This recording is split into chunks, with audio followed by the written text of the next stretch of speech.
ಹಸಿರುವಾಡಿ ಹಳ್ಳಿಯ ಮೇಲೆ ಮಂಜಿನ ಮುಸುಕು ಕವಿದಿತ್ತು. 12 ವರ್ಷದ ರವಿ ತನ್ನ ಹರಿದ ಶಾಲಾ ಬ್ಯಾಗನ್ನು ಭುಜಕ್ಕೇರಿಸಿಕೊಂಡು ಹೊರಬಂದಾಗ ಅವನ ತಾಯಿ ಮುತ್ತಮ್ಮ ಒಂದು ಹಳೆಯ ಪ್ಲಾಸ್ಟಿಕ್ ಚೀಲದಲ್ಲಿ 2 ರೊಟ್ಟಿ ಮತ್ತು ಸ್ವಲ್ಪ ಚಟ್ನಿ ಕಟ್ಟಿಕೊಟ್ರು. ಜಾಗ್ರತೆ ಮಗನೇ, ಮಳೆ ಬರುವಂತಿದೆ, ಹಳ್ಳ ದಾಟುವಾಗ ಎಚ್ಚರ ಎಂದು ಹರಸಿದರು. ರವಿ ಹೊರಬರುತ್ತಿದ್ದಂತೆ ಅವನ ಗೆಳೆಯರಾದ ಮೀನಾ ಮತ್ತು ಕುಮಾರ್ ಬಂದು ಸೇರಿಕೊಂಡರು. ಅವರೆಲ್ಲರ ಕಾಲುಗಳಲ್ಲಿ ಕಿತ್ತುಹೋದ ಚಪ್ಪಳಿಗಳಿದ್ದವು. ಮುಖದಲ್ಲಿ ಮಾತ್ರ ಏನನ್ನೂ ಸಾಧಿಸಬೇಕೆಂಬ ಮಿಂಚಿತ್ತು. ಅವರ ಶಾಲಾ ಪಯಣ ಸುಲಭದ್ದಾಗಿರಲಿಲ್ಲ. ಮೊದಲು ಸಿಗುವುದೇ ಕಲ್ಲು ಮುಳ್ಳಿನ ಹಾದಿ. ಅಲ್ಲಿಂದ ಮುಂದೆ ಸಾಗಿದರೆ ದಟ್ಟವಾದ ಅಡವಿ. ಹಕ್ಕಿಗಳ ಚಿಲಿಪಿಲಿ ನಡುವೆ ಹೆಜ್ಜೆ ಹಾಕುತ್ತಾ ಅವರು ಪಾಠಗಳ ಬಗ್ಗೆ ಚರ್ಚಿಸುತ್ತಿದ್ದರು. ಆದರೆ ನಿಜವಾದ ಸವಾಲು ಎದುರಾಗುತ್ತಿದ್ದುದು ಹಾಲಹಳ್ಳದ ಬಳಿ. ಅಂದು ಮುಂಜಾನೆಯಿಂದಲೇ ತುಂತುರು ಮಳೆ ಶುರುವಾಗಿತ್ತು. ಹಳ್ಳಕ್ಕೆ ಬಂದಾಗ ನೀರು ಮೊಣಕಾಲಿನವರೆಗೆ ಹರಿಯುತ್ತಿತ್ತು.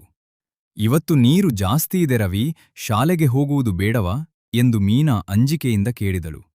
ರವಿ ದೃಢವಾಗಿ ಹೇಳಿದ, ಇಲ್ಲ ಮೀನಾ, ಇವತ್ತು ಮಾಸ್ಟರ್ ಹೊಸ ಪಾಠ ಮಾಡ್ತೀನಿ ಅಂದಿದ್ದಾರೆ. ನಾವು ಈಗ ಹೆದರಿದರೆ ನಮ್ಮ ಬಡತನ ಯಾವತ್ತೂ ಹೋಗಲ್ಲ. ಬಾ, ಕೈ ಹಿಡಿದುಕೊಳ್ಳೋಣ. 3 ಮಕ್ಕಳು ಗಟ್ಟಿಯಾಗಿ ಕೈ ಹಿಡಿದು ಜಾರುವ ಕಲ್ಲುಗಳ ಮೇಲೆ ಹೆಜ್ಜೆ ಇಡುತ್ತಾ ಉಕ್ಕಿ ಹರಿಯುವ ನೀರನ್ನು ಸೀಳಿಕೊಂಡು ಹಳ್ಳ ದಾಟಿದರು. ಹಾದಿಯ ಉದ್ದಕ್ಕೂ ಮಳೆ ಸುರಿಯುತ್ತಿದ್ದರೂ ತಮ್ಮ 6 ಕಿಲೋಮೀಟರ್ ನಡೆದು ಶಾಲೆ ತಲುಪಿದಾಗ ಅವರು ಪೂರ್ತಿ ನೆನೆದು ಹೋಗಿದ್ದರು. ತರಗತಿಯ ಹೊರಗೆ ನಿಂತು ನಡುಗುತ್ತಿದ್ದ ಮಕ್ಕಳನ್ನು ಕಂಡ ಹೆಡ್ ಮಾಸ್ಟರ್ ಓಡಿ ಬಂದರು. ಅವರ ಹರಿದ ಬಟ್ಟೆ, ಕೆಸರಾದ ಕಾಲುಗಳನ್ನು ನೋಡಿ ಮಾಸ್ಟರ್ ಕಣ್ಣಾಲಿಗಳು ತೇಯುವಾದವು. ಯಾಕೆ ಮಕ್ಕಳೇ, ಇಷ್ಟು ಮಳೆಯಲ್ಲಿ ಜೀವ ಪಣಕ್ಕಿಟ್ಟು ಬರಬೇಕಿತ್ತೆ ಎಂದು ಕೇಳಿದರು.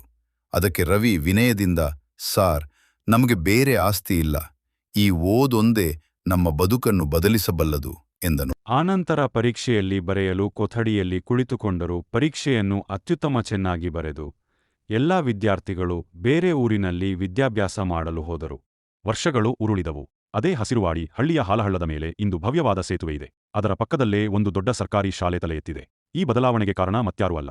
ಅಂದು ಮಳೆಯಲ್ಲಿ ನೆನೆಯುತ್ತಾ ಶಾಲೆಗೆ ಹೋಗಿದ್ದ ಅದೇ ರವಿ ಇಂದು ಜಿಲ್ಲಾಧಿಕಾರಿಯಾಗಿದ್ದಾನೆ. ಮೀನಾ ವೈದ್ಯೆಯಾಗಿದ್ದಾಳೆ ಮತ್ತು ಕುಮಾರ್ ಆ ಸೇತುವೆಯನ್ನು ನಿರ್ಮಿಸಿದ ಇಂಜಿನಿಯರ್ ಆಗಿದ್ದಾನೆ. ತಮ್ಮ ಹಳ್ಳಿಯ ಯಾವುದೇ ಮಗು ಇನ್ನು ಮುಂದೆ ಶಿಕ್ಷಣಕ್ಕಾಗಿ ಕಷ್ಟಪಡಬಾರದೆಂಬುದು ಅವರ ಕನಸಾಗಿತ್ತು. ನನ್ನ ಹೆಸರು ಮಂಜು ಕುದ್ರಿಮೋತಿ. ವಿದ್ಯಾರ್ಥಿಗಳ ಬಗ್ಗೆ ಬಡತನ ಮತ್ತು ಕಷ್ಟಗಳು ಸಾಧನೆಗೆ ಅಡ್ಡಿಯಲ್ಲ. ಅಚಲವಾದ ಛಲ ಮತ್ತು ಪರಿಶ್ರಮವಿದ್ದರೆ ಯಾವುದೇ ಗುರಿಯನ್ನು ತಲುಪಬಹುದು ಎಂಬ ಬಡ ವಿದ್ಯಾರ್ಥಿಗಳ ಜೀವನ ಬಗ್ಗೆ ವಿಡಿಯೋ ಮಾಡಿದ್ದೀನಿ. ನೋಡಿ, ಇದೇ ರೀತಿ ಹೆಚ್ಚಿನ ವಿಡಿಯೋಗಳಿಗಾಗಿ ನನ್ನ ಯೂಟ್ಯೂಬ್ ಚಾನಲನ್ನು ಸಬ್ಸ್ಕ್ರೈಬ್ ಮಾಡಿ.